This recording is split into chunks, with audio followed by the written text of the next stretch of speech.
पुरानी बात कहानी सुनाता हूँ। कुछ 25-30 साल पहले की बात है। मैं पीजीआई चंडीगढ़ में सीनियर रेजिडेंट की पोस्ट पे जॉब कर रहा था। तो एक दिन ओपीडी में एक नवविवाहिता लड़की आई। कुछ 23-24 साल की उम्र होगी। 2 महीने पहले शादी हुई थी।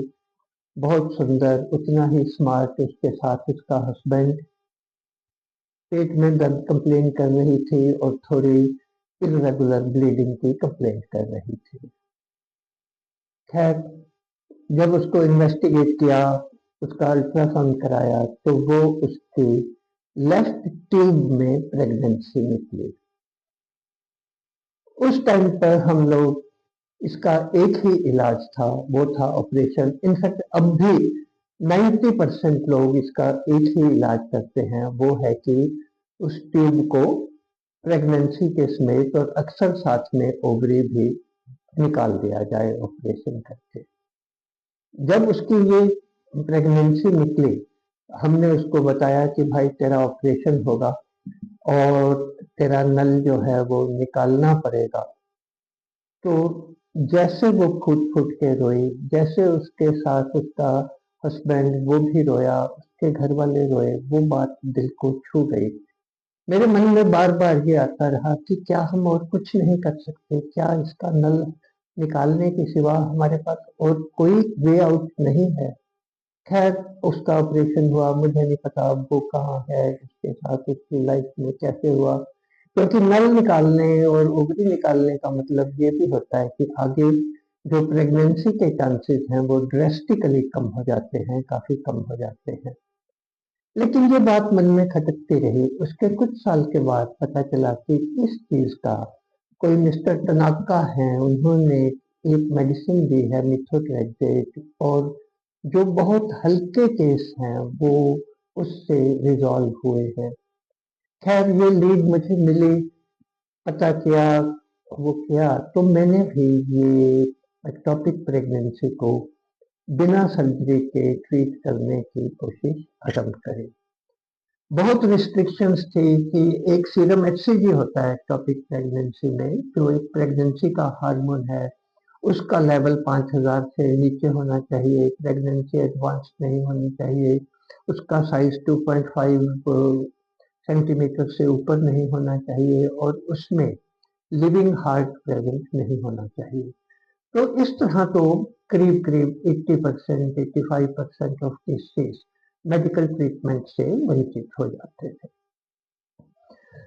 खैर, जो मेरे से हुआ, मैंने उस पर थोड़ा बहुत एक्सपेरिमेंटेशन शुरू किया। कुछ दूसरी दवाएं भी बीच में लाए, मिथोट्रेक्सेट देने का तरीका बदला। तो खैर, अब अपने छोटा सा क्लिनिक है मेरा सहारनपुर में, रम्या इनफर्टिलिटी क्लिनिक करके, वहां पर हम एक्टोपिक प्रेगनेंसी के बड़े बड़े केस, जो इंटरनेशनल गाइडलाइंस हैं मेडिसिन देने की, उससे कहीं ऊपर के, जैसे इंटरनेशनल गाइडलाइन ये है कि 5000 यूनिट से ऊपर अगर सीरम एचसीजी है तो उसकी ट्रीटमेंट कंजर्वेटिव यानी मेडिसिन से नहीं करनी चाहिए।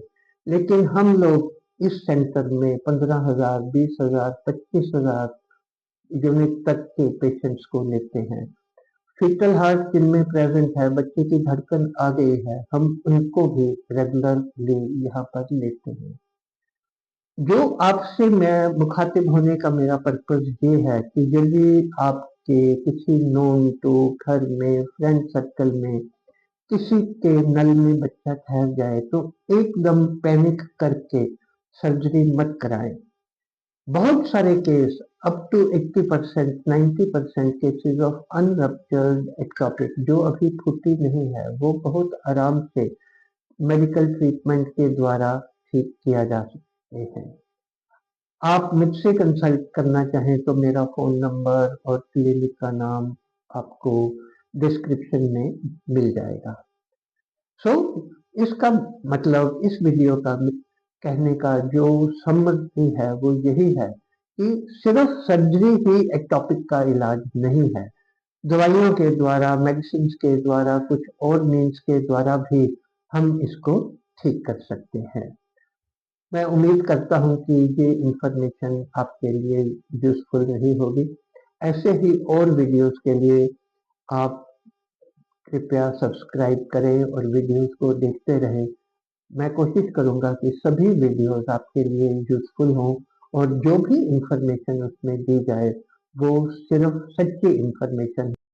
हम पिछले साल 11 तारीख दिसंबर 2024 में हमारी वाइफ की तबीयत खराब हुई थी और ऐसे ही नल में बच्चा था और हमने काफ़ी डॉक्टरों को दिखाया, काफ़ी डॉक्टर के पास गए। हर डॉक्टर ने हमें बताया कि ऑपरेशन ही होगा और हमने काफ़ी जगह अपना प्रयास किया दिखाने के लिए और हर डॉक्टर ने कहा कि नला ऑपरेशन होके नला निकलेंगे। और हमारा इससे पहले कोई बच्चा भी नहीं था, पहली बार प्रेगनेंसी हुई थी। और फिर हमें डॉक्टर साहब का पता लगा, डॉक्टर नील भल्ला, जो हकीकत नगर में रमैया हॉस्पिटल, और इसमें हमें पता लगा और हम यहाँ आए। उसके बाद डॉक्टर साहब ने हमारा ट्रीटमेंट करा, ट्रीटमेंट काफ़ी अच्छा हुआ। हमारी जो वाइफ है, ये भी जो आपके सामने है, ये बिल्कुल अभी उस टाइम स्वस्थ रही काफ़ी दिन तक। आपका ऑपरेशन किया गया या क्या किया गया? हमारा दवाइयों से हुआ है, जो कुछ भी हुआ है, इंजेक्शन वगैरह या दवाइयों द्वारा हुआ है और हमें कोई ऑपरेशन वगैरह नहीं किया गया। आपको दवाई किस तरीके से दी गई? दवाई इंजेक्शन दिए हैं, कुछ खाने की टैबलेट वगैरह दी गई थी। कामना जी, आप बताइए कि जो आपको इंजेक्शन लगा वो कहाँ पर लगा? पेट में लगा आपका इंजेक्शन? किस तरह लगा? अल्ट्रासाउंड से देखते हुए लगा? ठीक है। और कोई वो ज्यादा दर्द वाला तो नहीं था? कोई आपको कष्ट तो नहीं हुआ? कोई कष्ट नहीं हुआ, ठीक है। और इसके बाद फिर ट्रीटमेंट चलता रहा, हमारी रिपोर्ट वगैरह हुई और भगवान के आशीर्वाद से और डॉक्टर के प्रयास से हमारी वाइफ प्रेग्नेंट हुई। उसके बाद हमने उनका पूरा ट्रीटमेंट यहीं से कराया है और वो हमारी वाइफ 9वां मंथ लग रहा है, कंप्लीट होने वाला है और डिलीवरी के लिए तैयार है। भगवान के आशीर्वाद से कभी भी हो जाए। इसमें डॉक्टर साहब ने हमारा बहुत सहयोग किया है और ये जो दीदी है, इन्होंने हमें बहुत सपोर्ट किया, इन्होंने बहुत समझाया और भगवान के आशीर्वाद से और डॉक्टर साहब के सहयोग से हमारी वाइफ प्रेग्नेंट और कभी भी डिलीवरी हो सकती है। थोड़ा पूछते हैं सोनिया से, जिन्होंने इनको अटेंड किया। सोनिया जी, आप कितने साल से इस हॉस्पिटल में काम कर रही हैं? सर, मैं यहाँ पर 16 साल से काम कर रही हूँ। तो आपके सामने क्या इस तरह के कोई और केस भी आए हैं? हाँ जी सर, बहुत केस आए हैं तो सारे के सारे ठीक होके ही गए हैं। ठीक है। आमतौर पे क्या मरीज इस ट्रीटमेंट से सेटिस्फाइड हैं? हाँ जी रहते हैं उससे। ठीक है। क्योंकि और जगह तो ऑपरेशन बताते हैं, हमारे जो डॉक्टर साहब हैं वो इंजेक्शन के द्वारा ट्यूब में से बेबी को निकाल देते हैं। और हमें तो इस चीज से बहुत लाभ है। हमने अपने साथ के और रिलेटिव को भी बताया, वो भी आए, उन्हें भी काफी यहाँ से मतलब आराम हुआ है।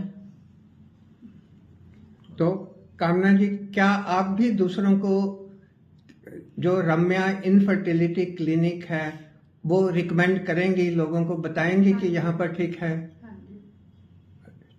चलो, थैंक यू।